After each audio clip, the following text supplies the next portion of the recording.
Hey, today I'll be talking about episodes 38 through 39 of RuYi's Royal Love. So the emperor has decided to marry Jingse off. Instead of telling her himself, he makes Chun and RuYi do it, which, dude, you're her dad. It's like he and the empress are competing over who can be the worst parent. RuYi first makes a pit stop at the empress's. With all the pressure she's been receiving from her family, the empress knew her daughter's marriage was inevitable. That doesn't mean she's taking it well though. 你不要总惦念当年差点成了皇上的嫡福晋，现在看着本宫体虚，就想越俎代庖。 Ooh, first time the empress has addressed out loud how insecure she still is about RuYi almost becoming the empress. It's been 19 years. It's also the first time I've seen RuYi actually revel in a win. 皇后娘娘请保重凤体，来日还要送和敬公主出嫁，臣妾先告退了。 RuYi and Chun go to see Jingse, and she is just as obstinate as the emperor feared, insisting that she has no intention of getting married. She's incredibly rude. And Chun is so spineless. She dances around how this is actually for the best and maybe she'll like being married. 说来呀，皇上真是心疼公主是嫡女，所以才选择了蒙古科尔沁部最尊贵、最至亲的王爷为额驸。 I hate the way she talks. You are so special, princess. That's why your daddy chose the best boy to be your hubby. It's no wonder Jingse doesn't respect her. Her baby voice isn't working, so RuYi actually speaks frankly. She tells Jingse that her mother's position as empress is not stable right now, and since she has no sons, the only one she can rely on is her. By getting married, she will make herself more powerful, making the empress and her clan more powerful as well. She also makes it clear that the privileged life she has led comes with a price. As the princess, this is her job. She can throw a tantrum and make things more difficult, but the outcome will be the same. 在这宫里边，卑微如奴才，尊贵如公主，都有自己的位置和责任，别无选择。 Jingse must indeed have led a very privileged life until now because she seems to just now be realizing that she has to do things she doesn't want to do sometimes. In the end, a marriage is arranged for the Empress Dowager's daughter Heng Ti as well, but since her future husband lives near the palace, she will be able to visit the Empress Dowager often. With that, the party heads back home on their massive ships. They rest at a shore, and while the Empress is still very weak, she seems to have accepted her daughter's marriage and is looking forward to the future. As she's heading home one night, we see Mei looking hella sketchy. Mei goes to see Chun and Hailan, and the trio are in earshot of the Empress. Mei begins to talk about the Empress and how she's on her way out. She says both of her sons died as retribution for her evil deeds. The Empress actually takes the comment to heart, thinking about all the bad things she's done, and instead of confronting them, she walks away. 一包还一包。 As she walks, plagued with thoughts of her sons, she slips and falls into the water. Not an accident. Earlier, we saw a servant painting what must have been something slippery onto the boards. Lian Xin sees her but doesn't call out. I love that after 10 years, she finally gets her revenge on the Empress for marrying her off to that creep eunuch Wang. 10 years of having to wait on this woman, hearing her complain about her medicine being bitter while you still got scars from the beatings and burns. The Empress never even tried to apologize. I support you 1000%, Lian Xin. Mei, Hailan, and Chun hear splashing but don't go out to investigate. Finally, Yunche spots the Empress and jumps in to save her with some super dramatic editing. They get her to a bed, and she is not looking good. As everyone waits to hear the final verdict, the Empress's servants are slapped for their negligence. RuYi makes sure to bring up that Yunche was the one who saved the Empress and should be rewarded, and he gets a huge bonus and a promotion. Eat it, Yanwan. Finally, the doctors come out to report that the Empress has lost consciousness and is looking like the end for her. There's nothing anyone can do, so they're dismissed. As everyone leaves, Chun trips and drops the hairpiece, which Jia picks up. The Empress wakes up and the Emperor sees her in private. She knows she's on her way out and asks for a favor, that he choose Chun as the next Empress, or even Shu.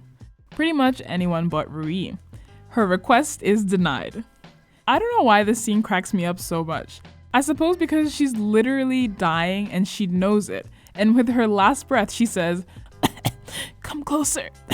Please, let me screw RuYi over one last time." We officially confirmed that Mei was behind the whole slippery floor thing, and she had the backing of Jia, sick of hiding under the Empress but unwilling to act on her own. Luckily, Mei is always ready to be used as a weapon. The Emperor and the Empress continue their conversation. She laments the fact that no matter how well he treated her, she knows he never loved her. I can understand how difficult it would be to live with a husband that you know was only with you out of obligation, but at the end of the day, what else could he do? He couldn't force himself to love you. 真待你不好吗？皇上待臣妾很好，可这种好不是情深爱浓。 What was he supposed to do? Turn on his true love switch? In any case, now that she's on her deathbed, the emperor wants to know once and for all the extent of her misdeeds. He asks if she killed First Prince's mother out of jealousy. She denies it. He asks if she had any hand in Hui's misdeeds or did anything to harm RuYi. She denies that too. And again, I have to bring up my split personality theory here because why is she looking so hurt and betrayed knowing damn well that she's actually guilty? 是谁在冤枉臣妾？是谁要害臣妾？没有人要害你。 That's what I'm saying. I completely feel the emperor's deadpan expression. Girl, I am so tired of your nonsense. 臣妾发誓。 The emperor admits that he knows about the bracelets and her trying to kill RuYi when she was in the Cold Palace. The empress pretty much admits to everything she can't deny and denies everything else. The conversation is just this. Did you do this thing? Of course not. I have evidence. Okay, I did that, but nothing else. Did you do this thing? Never. I have evidence. Okay, I did do that one, but so anyway, he promises that in order to protect her reputation, and his, the things she did won't come to light even after she dies. The empress still won't take any responsibility, insisting that the real problem is him. Whoever takes the throne after her will end up exactly the same. 就睁着这双眼，在天上看着。 Girl, you are going to be looking up. Don't lie to yourself. The emperor leaves, starting to wonder if he can trust anyone by his side, and not 2 minutes later, she dies. Wasting not a minute, Jia gets a message to the empress's main maid, Su Lian. Su Lian meets Jia's maid on a bridge, and the maid hands Su Lian Chun's hairpin that Jia picked up earlier. She seems to recognize it, and I was thinking, okay, the point is to get Su Lian to finger Chun for the empress's death. Great plan, Jia. And then, before this can come to any sort of conclusion, Jia's maid kills her. 好像是。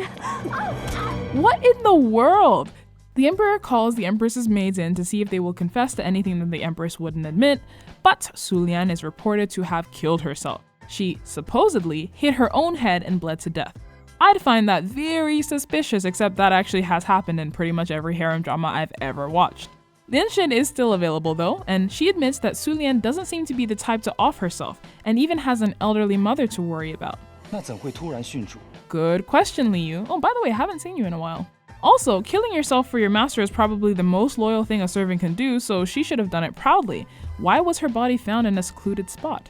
Lianshin wants to reveal all of the empress's misdeeds, but the empress never really trusted her after she came back from eunuch Wang. 莲心，你出去伺候吧。是。 Su Lian would have been able to reveal so much more and would no doubt have implicated Jia as well, since she and the empress were crime buddies. But then that's part of the reason why Jia had her killed. Lianshin shares what she can, and the emperor dismisses her so he can brood. So the empress is dead, and her reputation is in tatters. Lianshin has finally gotten her revenge. All seems well, and then she decides to commit suicide as an apology to the empress.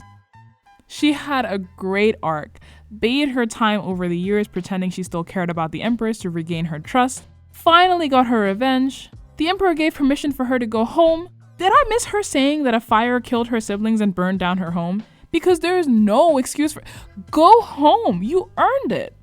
Okay, but seriously, as frustrated as I am, a few possible explanations. For one, having been married to a eunuch, she would probably be unable to find a husband. Stories about the things he did to her might even have gotten out, so though it was of course not her fault, she might have been too embarrassed to go home. There's also the idea of loyalty. Yes, loyalty to the point of staying loyal even when your master screws your entire life up. I remember seeing a really interesting comment about the idea of loyalty being a serious staple in Chinese culture, all the more so in the past. So even though she hated the empress, she could still have felt guilty for betraying her, killing her son, and contributing to her death. And you know what? Despite all that, I'm still pissed she chose this. I wanted to see her go home and write a memoir exposing the empress, open up a tea shop or something, just suicide. So the empress's reign of terror is over. I seriously cannot stand how pathetically frail she acted despite all the evil things she's done, or at the very least turned a blind eye to? How do you feel bad for yourself for being accused of something you 100% did? And again, her motivation is just, I felt bad because you didn't love me. Number one, he can't force himself to find you attractive. Number two, did you think if you hurt enough people he would fall for your eyes? Or I do like that since it's their final conversation, the Empress can finally be frank with him.